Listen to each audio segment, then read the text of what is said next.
Hey, Chrissy here. I am a landscape architect and the owner of Kismet Design. I am a very process-driven designer, and I love sharing what I do and how I do it with anyone who's interested. Reaching your true potential and achieving your own personal goals will not happen by chance. You have to set your intentions, make a plan, and do the work. Thank you for joining me to nerd out on design. Don't forget to subscribe and to share too. Let's create something great together. I am super excited to welcome Naomi Goodman to the podcast today. She is a residential landscape designer and owner of Firecracker. She is another member of the fabulous Washington chapter of APLD, and she is very passionate about sustainability and advocacy, and honestly, we could talk forever. Today, she's joining me to chat about reviewing and revamping contracts. Welcome. Thank you so much for joining me. This is great. You and I had a brief chat the other day about contracts, and then it got brought up again. And so I thought it'd be a great time to chat. You recently went through the process of revamping your contracts. And so when I was doing the recording on the previous episode a few weeks ago, I reached out so that we could get your insight on that process, having just recently been through a contract update. I'll link the original contracts episode into the show notes, but it is episode 40 for everybody.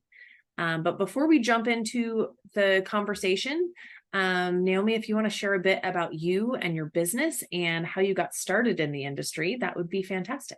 Sure. Thank you so much for having me. I am Naomi. My business is Firecracker. I'm a primarily residential landscape designer, and have been doing this for about 9-ish years, maybe a little longer, a little less. I had a previous career for about 2 decades and got laid off in recession in the late 2000s. I had been taking horticulture classes as a hobby for several years and thought maybe one day in the back of my brain I would do this for a living, but it never really entered my mind until the recession hit. And I stayed in my old lane, my old profession for several more years while I finished up my horticulture degree, and then jumped ship and really just started working. So I work primarily with small urban residential gardens with clients who, it's their primary home, mostly in the city proper of Seattle, but some folks out and about in random suburbs, or I may be doing a project on one of the islands and doing one in Spokane. So I'm venturing out a little bit from Puget Sound immediate, but mostly I'm working within the city. And the bulk of my clients, I would say, are not avid gardeners. They are folks that have really busy lives. Gardening's not their hobby. It's not their downtime. They want to have their outdoor space really be somewhere that functions for how they live and also is enjoyable for them to look at or spend time in as a family. I do a lot of vegetable gardens for families with young kids, which is really fun. And most folks are pretty interested in, I would say, paying attention to the environmental impacts of creating a landscape. So I'm really interested personally in figuring out how to do this work in as an environmentally responsible way as we can, because our work has a lot of inputs from a lot of different places in the world. We bring in materials from all over the world. We grow plants and ship them in plastic. We are throwing out a lot of things and starting over. So to the extent that clients are willing to be patient, try things in maybe a little bit more adventurous way, maybe not the most traditional way to build a landscape, I'm all for that. So, and regardless of budget, I have clients that have a $20,000 garden or a $200,000 garden and a lot in between. And I'm working with one client right now who has a very big property, not a big budget, and was very willing to get plants grown from seed, so it would take more time than seeing an instant garden, and scour the stone yards for materials that were maybe one-offs or small bits. So she's been amassing piles of reclaimed stone for a third of the price for her property, which is wonderful. That's not everybody's cup of tea. Everyone doesn't have the time or the patience or the inkling to do that. But if folks are willing to go that route, I think it can be a really interesting, different way to build a garden. So I'm starting to go down that road with a few people now on, seeding things in, using reclaimed materials, keeping as much materials on site as possible, and using them in just a different, I would say, different way than maybe they envisioned originally. I love it. I found that with a lot of the newer sustainable materials, the price point is just a hard thing to sell clients on. And oftentimes the finding salvage materials and finding enough of what you want, or them having what's needed to create the spaces is, it's kind of a bit of a catch-22 on both ends. For sure. I think the more environmentally responsible, for lack of a better term, products definitely are a higher price point than like off-the-shelf concrete pavers, for example, or off-the-shelf new brick or something, or decking or composite decking.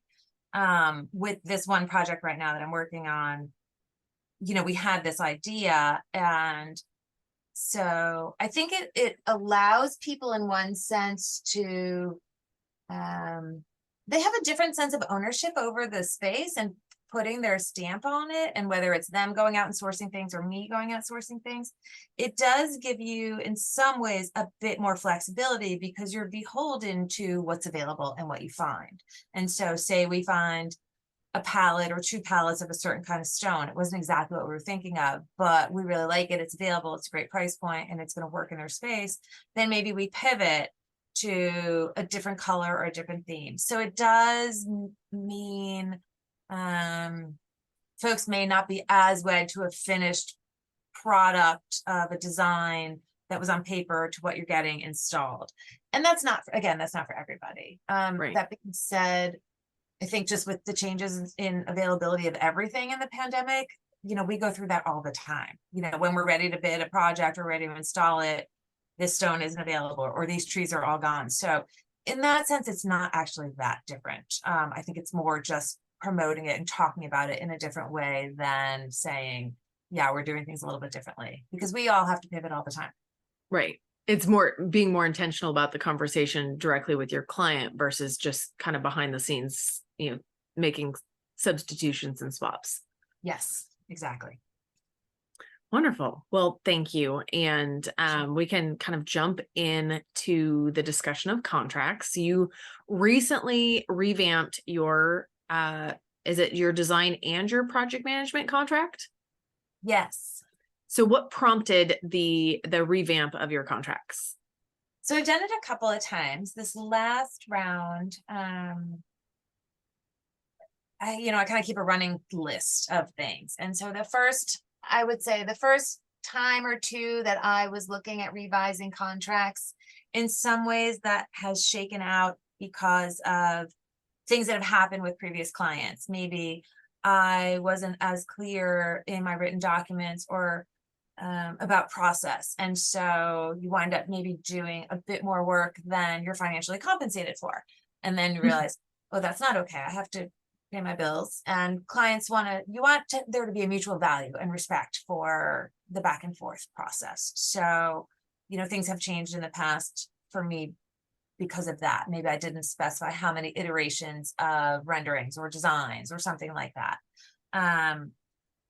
In this instance, I had those things pretty well fleshed out about, iterations of materials needed, but my project management process or construction oversight, whatever term you like to use for it, was really not something that had been fleshed out in a formal contract until the last year or so. And that stressed me out. I didn't like that.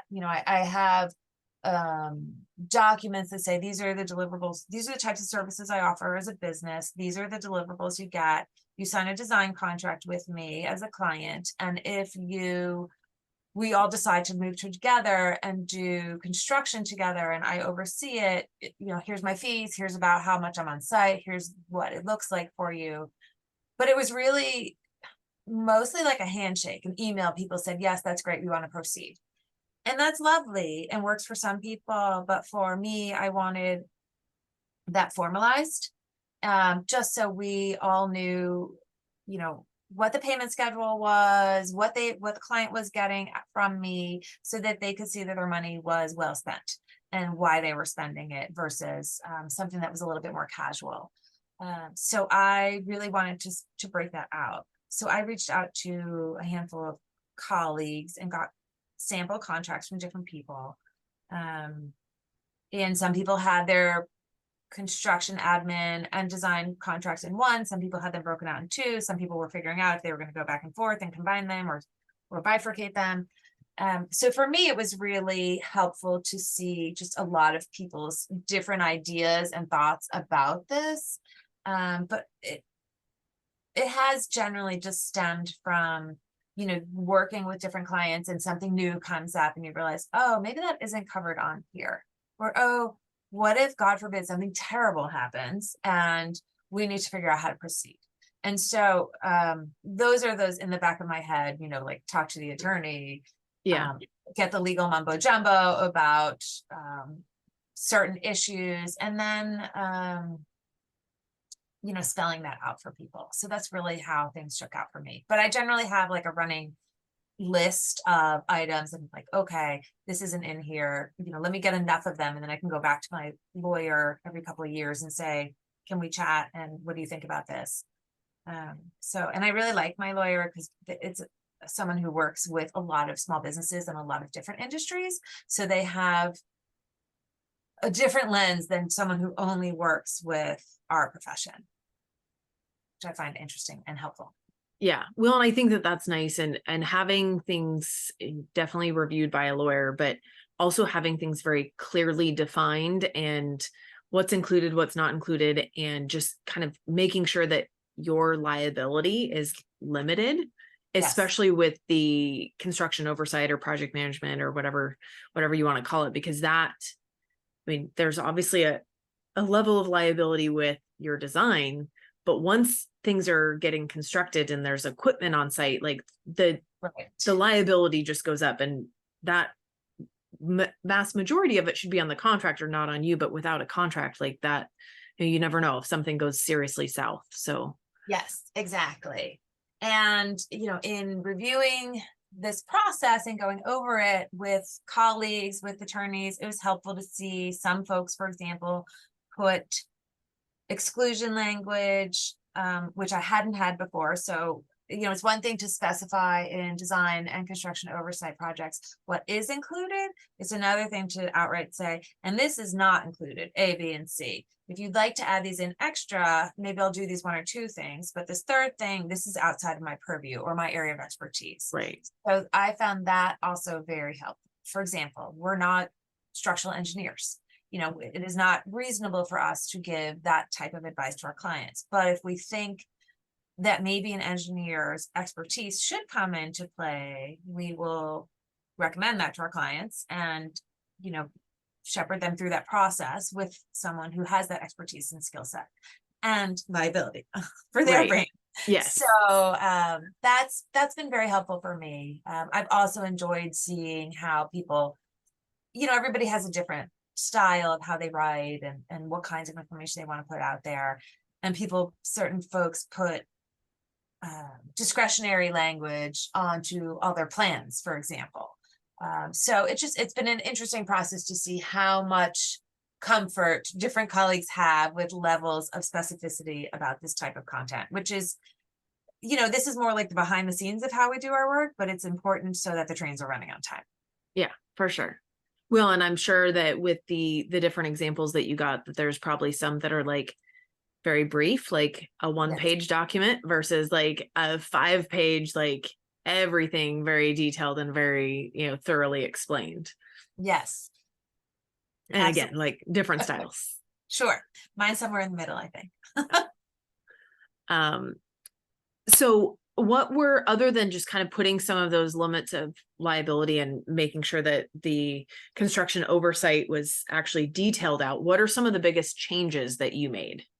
So we added things like specified payment schedules and timeframes. I switched those up a little bit for both design and project management.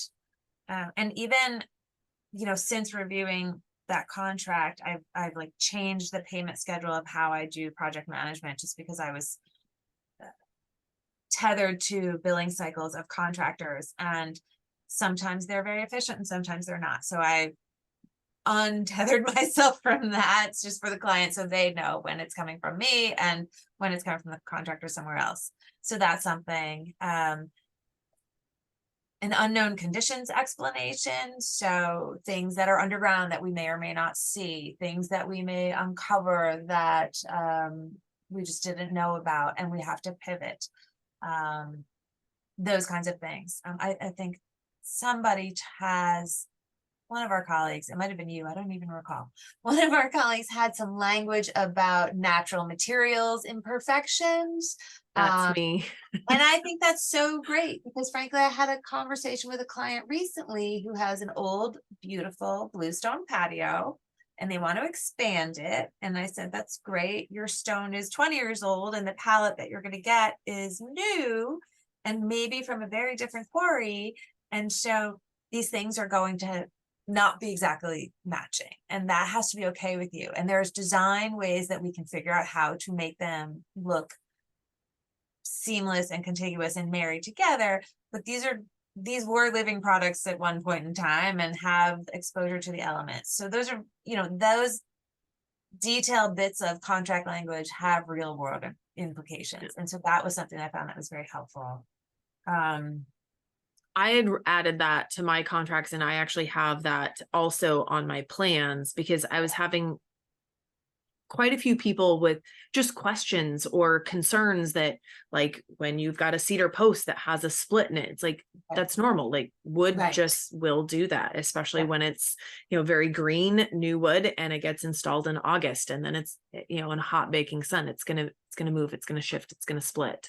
Or like being like, oh, well, this bluestone is really uneven. Well, it's like, yeah, it's stone. It's a natural material. And so even just color variations and things like that, like I wanted to make sure that it was clear, and it gives me the opportunity to kind of like point it out and be like, and just so you know, because it's kind of some of those things are in there as a reminder to have discussion, not necessarily because it needs to be documented, but it's nice to have it documented as well. Exactly. I think one of the earliest things that I grabbed from contract language from a colleague was about promotion and marketing or publicity work. So we have a colleague who sells a lot of really beautiful outdoor furniture and to her clients, and she had language in her contracts that she can stage the client's spaces however she sees fit, and that can translate into her taking the furniture off site that the client has that she doesn't like, putting the furniture that she wants in there, and then photographing it. So that's brilliant. I love it. And she said, and a lot of times they wind up buying that furniture because they really like it. I said, even better. So I think that's just it's a nice way that you can say, what we do for a living is very personal to clients and to their lives, but it's a visual medium that we have to promote to drum up more business in some capacity. So the ability for us to be able to show these spaces to other people while preserving clients' anonymity, if people have NDAs, that's a whole other issue. But if they don't, obscuring house numbers or street numbers or things like that. Right. But I did like that little add-on of, I can stage this how I want. I don't necessarily have that language in mind, but I do have something adjacent to it. And I found that really interesting and smart. Well, because I always feel awkward, like when you go to take pictures of a client's space and they've got like kids' toys everywhere, or they put like garden gnomes and stuff out, and you're trying to like position yourself to get the picture that you want and kind of clip some of those things out. And like with toys and stuff, like I'll pick them up and kind of put them to the side, but I always feel a little bit awkward, like Yeah. moving their stuff around or like adjusting their furniture, but how nice would it be to like be able to stage a Yes. space? And I've I done mean, that. I love being able to take pictures when clients have brand new, nice selected furniture, whether I helped with it or not. Yeah. It's great because it just makes for better pictures. But I like that. That's a good idea.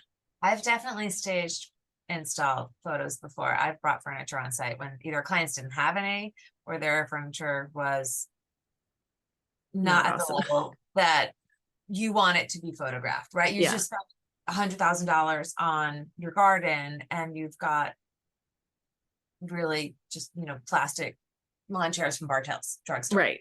And they're uncomfortable and that they're going to get new ones and they're waiting for their budget or something, or they're not even thinking about it and they decided to not go with your furniture plan. So I've definitely staged things before and probably will in the future. Yeah. And I try like to it. get folks to buy, the furniture I recommend, and more are, which is lovely and fun, because then that one, they get really, it's kind of turnkey. You get this whole space, and two, you don't have to worry about photographing. Yeah. I like it. Yeah, it's fun. So we had also talked a little bit about kind of what the process looked like. So you got contracts that you've had a running list of things that you wanted to add or change to your contracts, and then you got examples.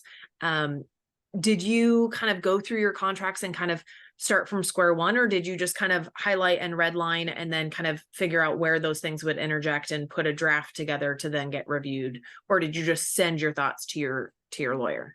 So I did probably some of the middle. So I think at the onset, when I first started my business, everything was new. I didn't have anything. So I had to start fresh and grab contracts from people and really just crib them like, oh, I like that. I'll just use yours.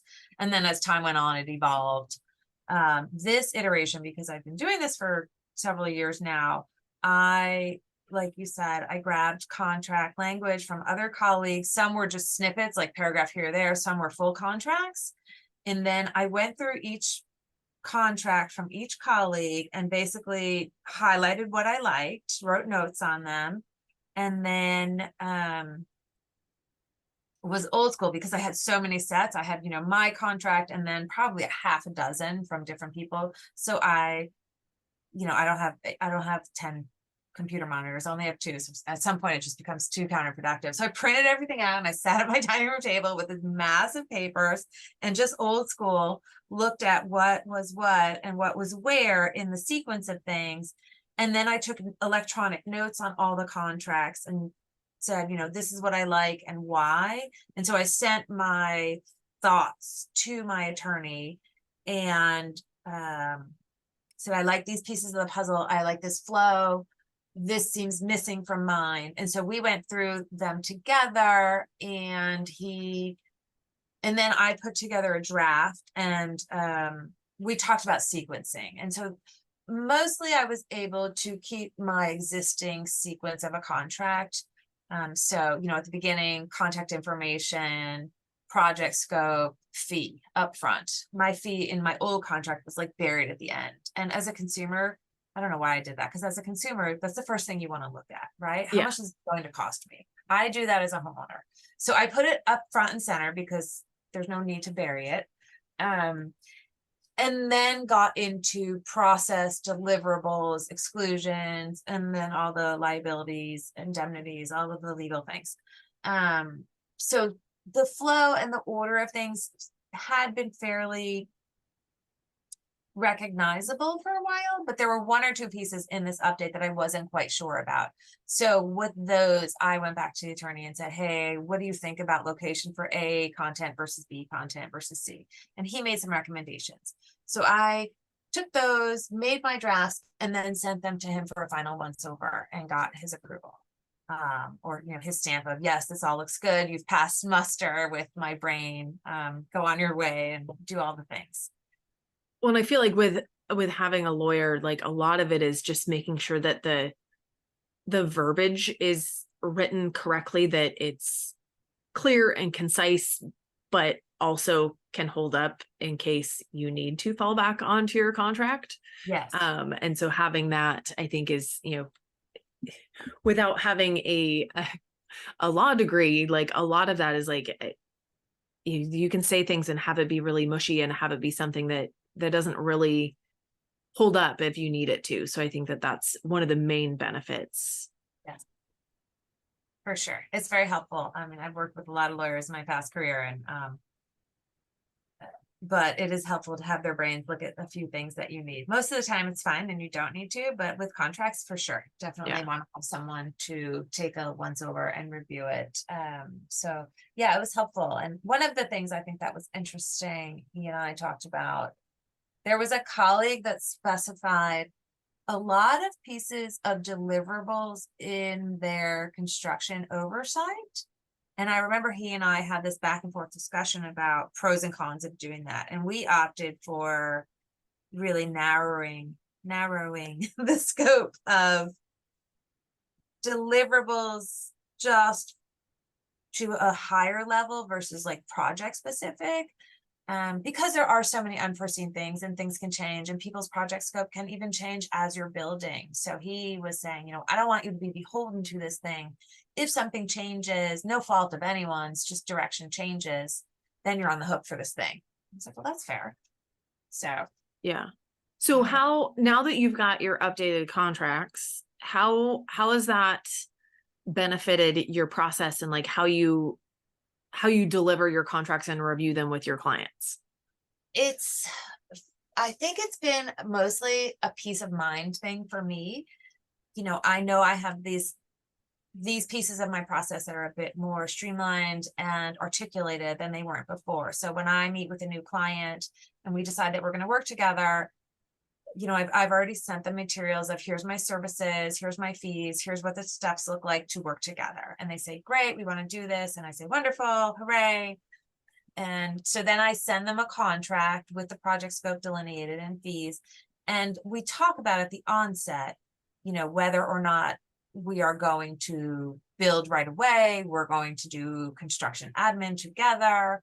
I don't formally say no to clients that don't do construction admin with me. That being said, most of my clients now, I work with them from design through building.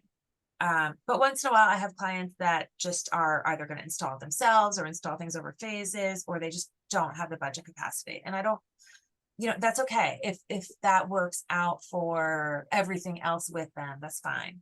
So I do let folks know at the onset, here's the design contract, here's the scope of which it covers. When we're done with that, then we move into construction bidding and estimating and construction oversight, and you'll get a separate contract for that project scope. And you'll get another contract from a contractor, because I don't run the construction through my books. They have a separate contract with a contractor for that. I So do the same, and I think that's smart. Yeah, I think for the client, it's a level of clarity of, oh, okay, we're in design phase now. Okay, and then when that finishes, then we're in this bidding, estimating, building phase. And it's concrete. And for some folks, they can decide to, some people wait, or, oh, we're going on summer vacation. Let's just wait and do that, in the fall or whatever it is. Most of the time people want to keep proceeding, but I think it helps to just delineate different steps in the process.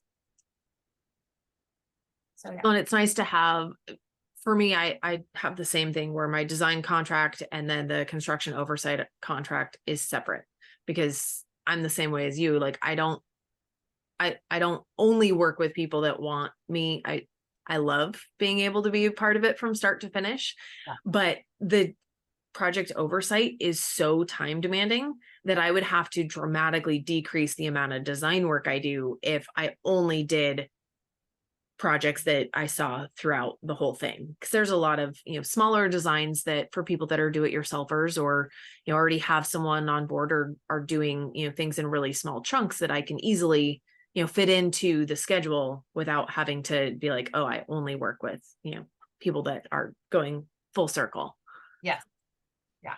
And some of those smaller design projects have shaken out to be some of the most exciting, interesting ones. So I don't want to exclude those folks.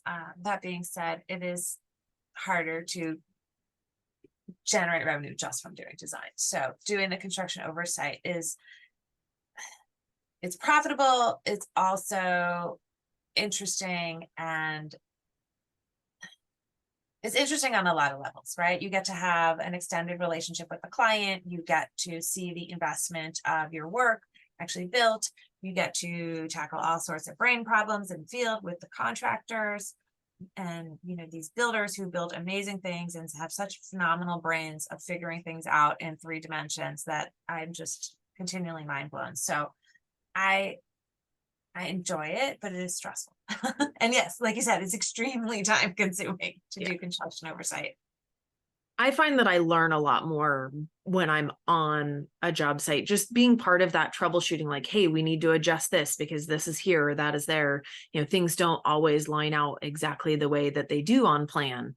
You know, even if it's and dealing with natural materials, and you know, the boulders don't come in at the same size and shape that I have them drawn. Like, there's some things that need to adjust. And so I find that I feel like just being part of that process makes me a better designer. 100%. And it also helps in kind of having a better understanding to be able to have those conversations with the client up front of what to expect and what things will look like, and how things will get installed, because a lot of those questions come up even during the design process, like, well, what does this look like, what do we do first? And I think that it's really helpful to have that very concrete in your mind of having gone through the process countless times. Yes, for sure. And I think it engenders a lot of trust and respect between the builder and the designer. You know, the more we are on site with them, helping to shepherd this vision come to life, it benefits everybody. So I'm so indebted to builders who are able to figure out these complex things if I haven't been able to figure out, and I'm just, you know, waving my hands and making big grand gestures. And then after seeing them build these things, I have, so like you said, just a much better sense of the complexity and understanding of how to do things. And maybe you do something differently the next time that's even better and even more interesting that you wouldn't have known had you not been on site. Right, exactly. Or the tiny little details of construction that, oh, if it was, you know, drawn this way, it would have been more clear. Or maybe next time I'll draw it that way because this, you know, this junction point actually looks better this way versus how I had it drawn. And those things you just don't see on a plan. No. And I feel like a lot of our design work is, it's almost like we have design work that's client focused and the design work that's contractor focused, and trying to shoehorn them all into the same thing doesn't always work. Yeah. That's a good way to put it, because it's very true. There's conversation that goes in both directions. Yeah, for sure. So in going through this process of updating your contract, were you do you find that there's other processes and templates in your business that it kind of prompted, like, oh, now, you know, the domino effect of now I should probably, you know, look at updating this next? Oh, totally. All the things. I mean, you and I have talked about this many times, about automation and processes and streamlining and how we can work more efficiently as small businesses. So, you know, I am like you and have this like running list of operations to-dos that are always behind the scene. And so now that these are crossed off the list for, you know, the next chunk of time, whether it's a year or 2 years or 3 years, I can get to the next thing. So for me, that's actually committing to, you know, learning CAD and using CAD every day. And updating my project management software and automating my client questionnaires and reviewing my website analytics. So there's just countless things on the to-do list. This one was important, but also smaller in some ways than some of the other ones. So it was a nice one to, you know, take hold of and grab, and now it's done for the time being. Because I think another thing about these processes and updates to our businesses is that things are always changing and we're always learning new things. So it's not a one and done. Like, you know, like I said, when we first started talking, I think I've updated my contracts 3 times, and I'm sure I'll do it again. And it might be, you know, in a year from now, it might be 3 years from now, it might be in 6 months. So it's giving your oversight to things in the time that we need to do it to make things better for, the foreseeable future. And then when things shift and change and you need to update, you update again. Well, and as your business evolves, and I feel like each new client kind of brings up different aspects and different conversations. And if you get a question, it's like, oh, actually, that would be something good to have documented. And Right. every client is a little bit different, and they all have their own learning experiences. For us, working with a new person and working with new contractors too, I've found I've made some of the biggest changes to some of my contracts by working with contractors and seeing some of their contracts and how that interaction between client, designer, and contractor work, and making sure that is really clear for everybody. Yeah. Oh, that's great. I'd love to hear more about that. It's a whole other conversation. Yes, for sure. So what would be your advice to new entrepreneurs starting out in looking to create their first draft of their contract? I think, when you're new, there's like different levels of being new. There's new to the profession, there's new to starting your own business, but you've had a lot of experience. There's people who are at different ages, maybe owned businesses before. So regardless of where you are in that new space, I think talking to as many folks whose business you respect is really helpful. And I delineate between business operations versus design. For me, design aesthetics is a piece of the puzzle, but we can have colleagues who build beautiful gardens and have beautiful design skills, but they are not necessarily running an awesome business, or a business that I think should be run in an extremely wonderful way, because this is also subjective. So to me, I was looking at folks whose I think were doing really solid work, had good client communications, were profitable, had good relations with colleagues, with peers, with contractors, and seemed to be running, a tight ship, or just a functioning business. And so I would say reach out to those people, and bonus if it's also someone whose aesthetics you like, because then you can have that conversation too. But that's in some ways ancillary to the contract issues. This is more nuts and bolts behind the scenes. So I would say find some of those folks, see, how are they doing steady work? How are they, just talk to them, pick their brains about their business operations, and see if they're willing to share their documents with you. Most everybody I reached out to said, yeah, this is no problem, I can share this with you. One or two were like, either didn't respond or weren't interested. But folks know that, you're trying to start your own business, and people are very collegial. You're not going to go broadcast it all over the universe. You keep it professional and to yourself. But I think getting information from folks about what they've done is helpful. I think seeing their language is good, seeing what people cover in a contract, what they specify, and then what they leave out. Like I was saying earlier, the inclusions in the language is as important as what's excluded. And I think those are very useful. The ability to promote your work, having the visuals specified in your documents is really important. And then whatever legal liability language, attorneys feel like you need to cover your assets is important. Right. So as far as you had mentioned that you've revamped your contracts a couple times now. Yeah. Obviously there's different things and, evolution of business that kind of prompt that. But for established designers, are there anything, since you have seen, multiple different contracts for different designers, are there things that you feel like were kind of hit and miss that maybe you would say to established designers, like, this is something that you should make sure that you've got covered, or make sure that you've got written clearly through your conversations with other designers and with your lawyer? I mean, part of that I do feel like is how much risk people are comfortable with. Some folks are very risk averse, and some folks are a little bit more willing to take on more risk. And so, for folks to really assess for themselves, Is an LLC the best way for you to work, or is sole proprietor the best way for you to work? Are your assets protected for your family? What is your financial capacity to handle something catastrophic? What does your insurance look like? So those nuts and bolts.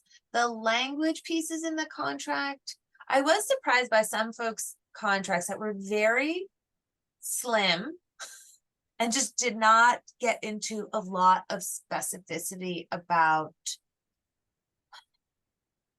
exclusions, liability, if things go wrong, if there are discrepancies, how people solve all of the ins and outs of if worst case scenarios. And not that we are all doing worst case scenarios every day. I think majority of us are never doing them, but it's that due diligence as a business owner of making sure that you're covered, your client is covered, you all have a clear understanding of what the process is, what the process is not, and if something, God forbid, goes awry, how you all get through it as gracefully as you can. Right. It's twofold. It's a communication of what am I promising my services to you and coverage and scope versus that secondhand piece of if things do go wrong, making sure that it's clear, okay, what is your refund policy? What are your billings? What happens if the client doesn't pay you? Do you have late fees? Things like that, I think, you don't want to have to need, but it's good to have there in case you do need it. For sure. I mean, I just had a phone call the other day from someone. I charge for my initial site visit. So we have a phone call, we talk, I send people a questionnaire, send it back to me, not automated yet. And then I do a site visit and we walk and talk. And then from that, I put together a design proposal. Some client or prospective client the other day asked me, oh, does that fee for the site visit get folded into your design fee? And I thought, no, it doesn't, and I explained why. I said, charge for my time. I do some prep and it's really just, it doesn't even actually cover all the time, but it's in some ways just a little bit of respect of I'm spending time with you, therefore I'm not spending time with somebody else. So, right. And we all get paid, when we go to our dentist, they get paid or whoever. So that concept. But that was made me think, oh, that's not specified in my things. Do I need to? And so that'll go on my running list of, down the road when I update, is this something that needs to be specified? Is email sufficient for this? Because at some point, like you said in the beginning, you don't want to have a 50-page document that specifies all of these nuts and bolts things. Some things, it's perfectly reasonable to just say no in an email, and this is why, and you go on your merry way.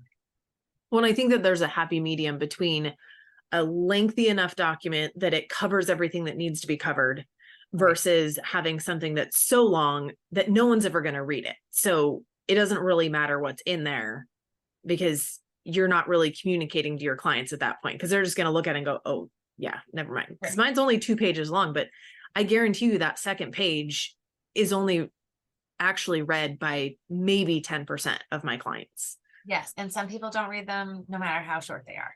Right. They just don't. And even though we talk about it over and over and I'll cover all the things, some people don't ingest it, and there's only so much we can do about that. Yeah. Well, and I find that when I'm presenting my contracts, there's obviously the main nuts and bolts and scope that I intentionally review, but then there's a couple of those things like billing that I will point out. Here is where it is. This is what it says, just so that it's covered. But I don't point out to them, the stipulations on, different liability stuff or photos and that. It's there, but I don't need to review that. But if it was a 5, 6, 7 page document, I wouldn't review any of that because it just takes too long. It'd take your whole meeting time just to review the contracts, and then they'd probably be falling asleep by the time you were done. Right. So you review your contract on site with clients? I do. I present it in person. Okay. But I fill it out while I'm on site, present it to them, and then that way I don't have to go back to the job site. So that way I'm there, they say yes or no, they sign, I stay and take site measurements, and then I send them the invoice later for the deposit if they don't have checks, which most people don't carry checkbooks anymore. So no, nobody knows where their checkbook is in their house anymore. Yeah. And they're like, oh, honey, is that one still good? I'm like, good, Right. I'll send you a link. You can pay Yes. online. Exactly. Excellent. So the other question that I wanted to ask you that is not related to contracts as we kind of wrap up for today is, who is inspiring you right now? I love that you asked this. For me, it's so many anyone and everyone kind of question, which I always hate when people say that, but it's true. I love going to look at gardens because I think that's a really great way for us to understand our work in a more detailed way. But I also like to look at a lot of other mediums for inspiration. So I like to go look at art as much as possible. So going to museums, going to galleries, going to art fairs. I went this weekend to a farm owned by a multi-generational artist family that puts on these art shows in their field with the farm animals hanging out with all the art. And so I walked this field with a couple of friends and looked at all of these very fascinating outdoor sculptures amidst goats and pigs and sheep. And they said, well, we had to take this one sculpture out because the goats kept knocking it over and it's going to fall apart. And so that was just a really fun, different thing to do. So I like to go and look at a lot of art. I follow a lot of interior designers on social media who use a lot of texture and patterns and materials. They're, I wouldn't say maximalist designs, but they are not minimalist spaces. But I love to see the overlay of different colors and textures and materials and patterns and how they're used in indoor spaces, because I think those pieces of the jigsaw puzzle fit equally well outside as they do inside. And I'm not saying I'm going to put, a wall full of 18 different color tiles outside, although that would be fun. But just seeing how people do space planning and use different materials in a very different, but also very adjacent industry is really inspiring for me. Because I can't just look at gardens all day long. I want to look at lots of other things. Yeah. There's also a few folks that are doing some interesting things with plants that I like up in British Columbia. There's a landscape designer, Dave Demers. His firm is called Cyan Horticulture. And then there's this woman, she's a grower. Her name's Amy, I'm looking at Sanderson, and her nursery is called Stellata Plants. And they both are growing and selling and installing plants in British Columbia, on Vancouver Island. Amy's out of Vancouver Island and Dave is out of Vancouver. So in, our similar climate, that are climate appropriate summer dry plants. And so not 100% natives, but plants that are from different parts of the globe that our wildlife likes and also are adapted to our climate. And so that's really interesting and fun to me to see how people are doing planting design in a different way on the West Coast, because we just get inundated with Midwest and East Coast planting design, which is lovely and just does not work for our no rain for 3 months a year climate at all. It's Right. just not environmentally responsible. So those folks are fun. And as far as designers go, there's just so many folks in California whose vibe aligns with mine. And I don't know if it's because I grew up on the beach and like really casual outdoor spaces, but there's some firms out of San Francisco and the Bay Area and Los Angeles that are just doing beautiful work that resonates so much with me. So firms like Talc Studios, Orca Living, Studio Munya, and Terremoto. Some of these are younger, newer firms. Some of them are fairly established, but they're all just doing really interesting, fun things. Their gardens are very dynamic. They're using a lot of local materials or materials that have a smaller environmental footprint. There's not a lot of concrete in them. There's not necessarily a lot of steel in them. They're very modern, but they're also very warm and casual and functional and playful. And that's something that if I can do that in our, dark, rainy, as we're going into dark and rainy season, That makes me happy. So those are folks that are doing interesting things that are inspiring to me right now. Nice. Wonderful. Well, I follow quite a few of those on Instagram, but I'll have to seek out the others to see what they're doing too. I find that looking at other design industries like interior design is really, I love it because it's about kind of getting ideas and inspiration from the composition of things, not necessarily the specifics. And it kind of takes your brain out of like, oh, what is that plant? It's like, oh, that texture, that color, the line change and things like that. I find very inspiring and kind of takes me out of my comfort zone sometimes. Exactly. And just they're still thinking about space and how people use space, but the materials and finishes and the way of assembling color and style and texture and space and how it all flows together, it's really translatable for us, but it's different enough that we don't have to get stuck, like you're saying. So it's very enjoyable. It's fun. Well, thank you so much for joining me today. This was great. It was super informative. Before we wrap up, I'll offer to you, do you have a question that you want to ask me, since I ask a ton of questions? Sure. Well, thank you. This has been fun. I always like talking to you about process. You and I have a little bit of that similar brain when we like to talk about that stuff. Yes. I'm curious how often you update your contracts. I know you look at your processes very regularly and your analytics a lot, but as far as contracts, do you have a schedule for them, or is it really more just of a, when you amass enough things to change, you change them? I don't do like a big revamp, or at least I haven't yet. I change things on my contracts all the time. Okay. So it's kind of like, instead of creating a list, usually it's like when something pops up, we'll be like, oh, I'll just change it now. Okay. The only exception to that is I did have a couple things that I wanted to add specifically, I think it was last year, to my project management contract, even though I don't call it that. And I ran the verbiage by my lawyer because the way I wanted it to read, I felt like was really confusing. And it was really nice because he got back to me and he's like, oh, this is what you're actually trying to say. I was like, yes, that is what I was trying to say. Oh, that's great. The way that I was trying to write it to make it clear was, I think, making it more muddy.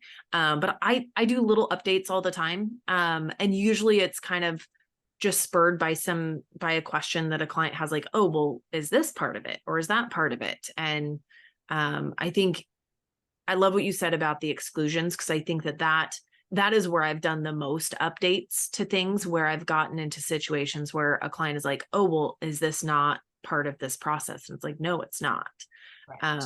One specific thing that I changed, it's been a couple years ago now, is I put exclusions on my design contract stating that I don't include getting bids, and I don't include any permit acquisition or specific types of design detailing or the project management piece in my design contract. And it's right there, with my deliverables, because it was kind of buried before and it wasn't as explicit. But I had a couple clients that are like, oh, well, you're getting a bid for me, right? It's like, well, that's a different process. Right. Because some designers include that in their design process. I find that kind of muddies the line between the design and the project management. And so I want to have a clear cut point. So it's like, okay, this is where this process ends and the next one begins. And that bidding really kind of makes that very gray. And so that was one thing I specifically changed a while ago.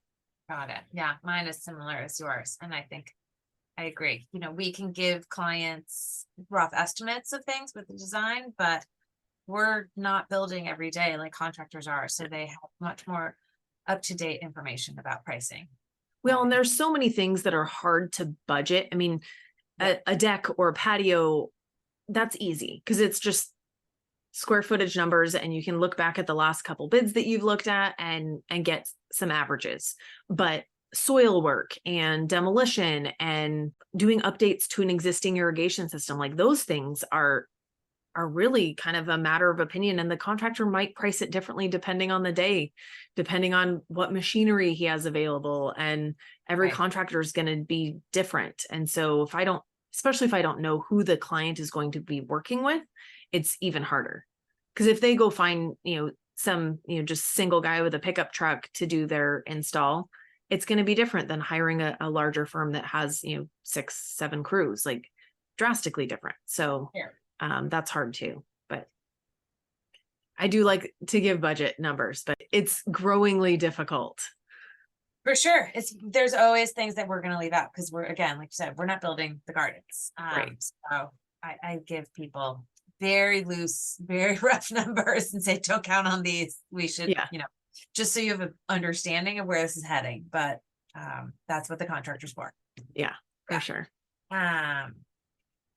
So what I know, not contracts for you, but are there things you're working on these days that you're super excited about, or a project that is coming on the horizon?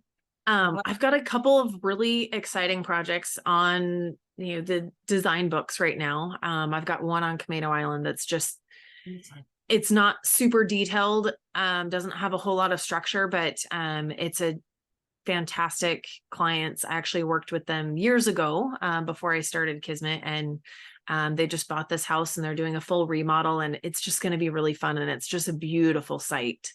But then outside of design, I'm just really excited to be doing more teaching and speaking, and a couple weeks going to DC, which is really fun. And then I've been doing a lot of website updates. I'm hoping to do more website updates. That's kind of my back end stuff that I've been spending probably too much time on recently, but I'm enjoying it. And so I've kind of gone down the rabbit hole on some things, but I'm kind of reorganizing some of my offerings to designers and kind of trying to figure out how to orchestrate both. But I want to keep them kind of tied in together without making too much separation, rather than making a whole nother website. It's just kind of a back end piece of my existing website. Got it. Fun. But that's exciting. Yeah, it's fun. It's, like I said, I'm probably spending too much time on it, but I'm excited about it. It's fun. I'm like nerding out in a whole different way right now on those things. So great. Well, I'd love to hear about the Camino project as it takes form. That sounds like a really fun opportunity. Yeah, it's going to be really pretty. And both of the clients are super artistic, and they're just really fun to work with. So it makes it really exciting. Great. So, all right. Well, thank you so much. I really appreciate it a lot. Thank you for having me.